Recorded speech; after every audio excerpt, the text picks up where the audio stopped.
আমি এই মুহূর্তে দিল্লিতে রয়েছি, পৌঁছলাম আর কি।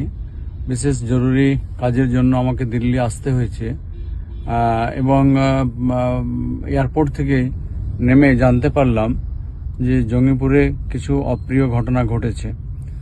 আমি সমস্ত জঙ্গিপুর লোকসভাবাসী সহ শামসেরগঞ্জ এবং ফারাক্কাবাসীর কাছে আমার বিশেষ অনুরোধ, আমরা শান্তি সম্প্রীতি নিয়ে সবসময় থাকি এবং সেই শান্তি সম্প্রীতি আমরা সকলে থাকবো, চলবো।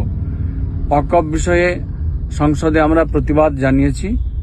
আমরা এই ওয়াকফ যে বিল কেন্দ্রীয় সরকার নিয়ে এসছে তার বিপক্ষে আমরা ভোটও দিয়েছি এবং সর্বোপরি আমাদের যে জননেত্রী আমাদের মমতা ব্যানার্জি উপর আমাদের আস্থা বিশ্বাস আছে।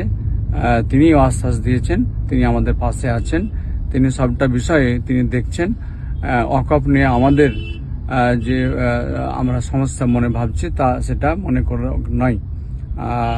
আমি সকল জঙ্গিপুরবাসীর কাছে আমি বিশেষ আমার বিনম্র আবেদন যে আপনারা শান্তি শৃঙ্খলা বজায় রাখবেন এবং আপনারা কোনো প্ররোচনা ফাঁদে পা দেবেন না।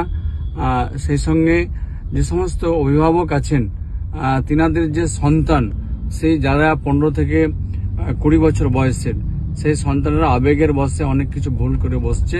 কাজে সমস্ত অভিভাবকের কাছে আমার বিশেষ অনুরোধ যে আপনারা নিজ নিজ সন্তানদেরকে তাদেরকে সেই সুসন্তানের জায়গায় রাখার জন্য বা তৈরি হওয়ার জন্য সেই সচেষ্ট হবেন। তারা যেন কোনো আবেগে ফাঁদে পা না দেয়, কারণ আমরা উভয়ে আমরা এখানে শান্তি শৃঙ্খলা নিয়ে থাকি এবং আমরা